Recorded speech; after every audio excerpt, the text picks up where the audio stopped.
Welcome to Das Geek. Now's the exciting part. We get to install the operating system on a Raspberry Pi. We are going to use Retropie so we can start the game emulation. There's a bunch of software you're going to need, so follow along. I'll have the links down below so you can download them quickly and get started. So the first thing we want to do is put our SD card in our reader or into your computer if it has one built in, and we want to format it. Now when you're formatting it here, you want to format it as something that you can easily remember. So in my case, I'm going to name it Raz. And the reason why that's an important step is because when we get into a later portion of this, we're going to need to make sure that we are putting the operating system on the right drive. You don't want to accidentally put it on a drive that you're actually utilizing outside of the SD, and it'll make more sense here in a minute. So name it something you can remember. Quick format, make sure it's FAT32, and go ahead and start. And that shouldn't take very long, and you'll get a message, okay, you're good to go, format complete. And now we're ready for the next step. So that wasn't too hard. So you're going to need a couple programs. One is 7-zip, so you can go download 7-zip here at www.7-zip.org for your operating system. Once you have that installed, then you're going to want to download Retropie. So you can go to retropie.org.uk/download and download the version for the Retropie that you have, either the 2 and 3. But if you have the Pi 0 or 1, you can download that version here for the emulators.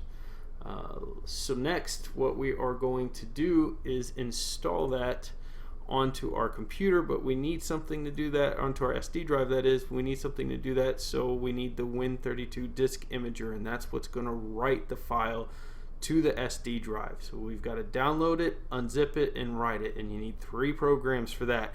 If you have other programs that do the same thing, you don't have to use these. These are just the ones that I used. So let's go ahead, and we downloaded the Pi here, and we are going to unzip it. So let's get 7-zip going and bring that out, and let's extract a file. I probably need to select one first, don't I? Let's go to computer, C drive, users, server, downloads, and we're looking for the Raspberry Pi we downloaded, Retropie. There we go. This one would be, so we'll go with this version here. Kind of concerned, I've downloaded so many of these. Oh, that's Berry Boot. So Berry Boot is an additional option you can download for if you want to manage multiple Raspberry operating systems on a single SD card, so you don't have to keep swapping cards. But swapping cards can be fun too, so it's up to you. But here I'm just going to go for the straight Retropie. So this is the second to last one. I'm going to extract that, and it's going to ask me where I want to extract it and if I want to password protect that file. You can extract it anywhere, just make sure it's somewhere that you remember. So this is going under my downloads, and it's going to be an IMG file. The good thing is it's going to be easy to find because the Win32 disk imager is going to look specifically for an IMG file, so it should be one of the only ones there. And go ahead and click OK, and then that's going to process, and that will take a little bit of time depending on your computer. I have a very slow server I'm running on because I'm downstairs in the basement. My kids are asleep, and so I'm using this slow server to demonstrate this. But once that's done extracting, you're going to want to open Win32 and get that ready, because that's the next big tool we're going to use. And this is what Win32 looks like, and we're just going to click this folder and make sure it's on the correct device here, the G drive in my case, which is the SD card. And we're going to choose this file that we are extracting right here, this IMG file, and then we're going to click write. And once we do that, it's going to write everything in the SD card. You can then pull it out, put it inside your Retropie, and then boot. A couple things to note: if you try to plug in your Retropie, if you try to plug in your Raspberry Pi right now, you will get nothing. There's no boot screen. There's nothing that will tell you your Raspberry Pi is booting. You'll see a red light on it, but that doesn't mean anything other than it has power. You have to have an operating system. It has nothing built in at all. So this is the core OS that you have to use.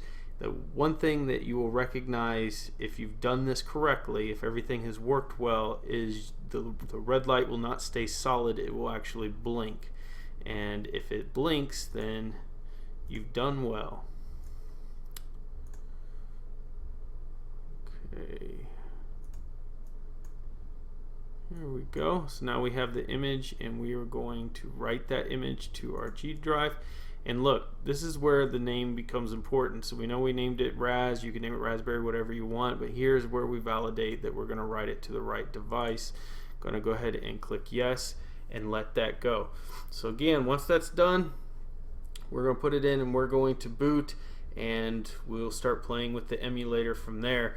A lot of fun that can be had here. I'm very excited about this. Thank you for watching. Please hit subscribe. Leave your comments below if there's something I can do with the Raspberry Pi that I don't even know about yet and you've played with it for a while and you know all about it. I would love to hear from you. Thank you guys for watching. I appreciate it.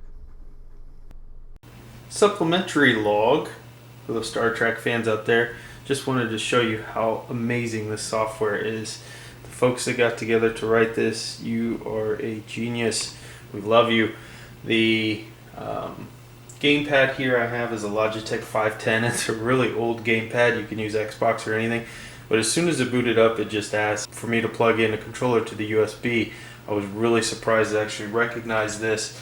You can use Xbox controller, whatever you have, and then it's just going through our menus here and selecting or pushing the buttons that correspond so that it can configure it, and we'll be ready to go. Just thought that was really cool. Wanted to show it to you guys. Everything's working beautifully. I'm going to get in there and do some retro gaming. Talk to y'all later.